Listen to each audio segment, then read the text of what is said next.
in the middle of the ocean, and hoping it behaves like a suburban ceiling fan might be difficult and costly. Joining me now is National Senator M.Canavan. Matt, the Victorian government is counting on offshore wind to reach its target of supplying, 95% of the state's electricity from renewables by 2035. Now, this is not going to help. It sure isn't, James. There's good and bad news about this for Australians. The good news is that, look, every other offshore wind project in developed countries requires massive amounts of taxpayer assistance. We've seen in the UK recently they run an auction process.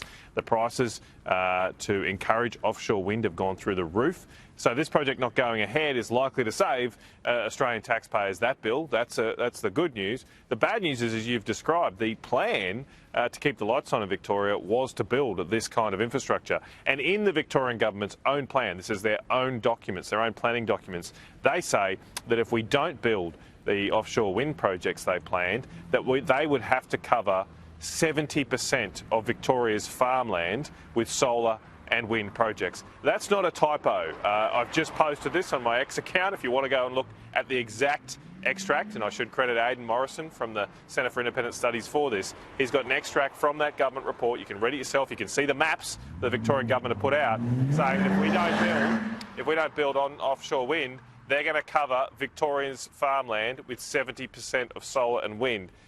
The next question, which they don't answer in their report, is how are we going to grow our food? How is this going to work, Jane? This is absolutely absurd. And if this plan A is fallen over and the plan B is to cover Victoria's farmland with solar and wind projects, I think we need a plan C now to keep lights on in this country and to keep our industry and manufacturing, or at least what's left of it. Well, Matt, if Plan C stands for coal, I'm all for it. Meanwhile, Australia's most influential business group, the Australian Chamber of Commerce, has hit out at the federal government's plan to reduce emissions by more than 65% by 2035. They argue manufacturing and economic growth would be impacted, and they've called for a target that is, and I quote, grounded in reality. Matt, the Chamber of Commerce clearly don't understand how climate policy works. Is any of it grounded in reality? Yeah, well, look, I welcome the business lobby group's belated arrival in the land of reality, as you put it, because for too many years they've been smoking this green nonsense and repeating it, saying, "Oh, look, we can just set this target." And I think, what they were doing was saying, "Oh, look, we'll set a 2030 target. That's 10 years away. Back in 2020, what could go wrong?" But now the net zero chickens are coming home to roost. And what's the government going to do? They're going to set another target that's 10 years away to continue this madness and this cost. I've got this crazy idea, James, that maybe we should run our energy system to produce the lowest power prices in the world. Maybe we should run our energy system to guarantee the job security of thousands of Australians that rely on this country having cheap energy. Maybe we should run our energy system so we can continue to have the high-paying jobs that come with the use of cheap energy. Because if we don't have cheap energy in this country, we are not going to be afford the dear wages that we have. If you don't have cheap energy, we're going to have to put up with cheaper wages, and I don't want to see that for the Australian people.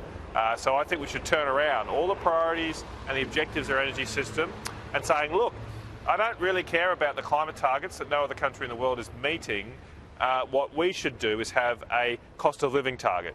The Australian government should be focused on the cost of living of Australians, not contributing to these global agreements, which, as I say, especially over there in China, as Anthony Albanese is there in China, they are certainly not meeting net zero, and we are fools to go along with it just on our own. Yeah, M.Canavan, your suggestion makes a lot of sense, which is why I'm pretty certain it will not be embraced by anyone in the current government. I appreciate your time tonight. Thanks for joining me. Well, after the break, remember Qantas boss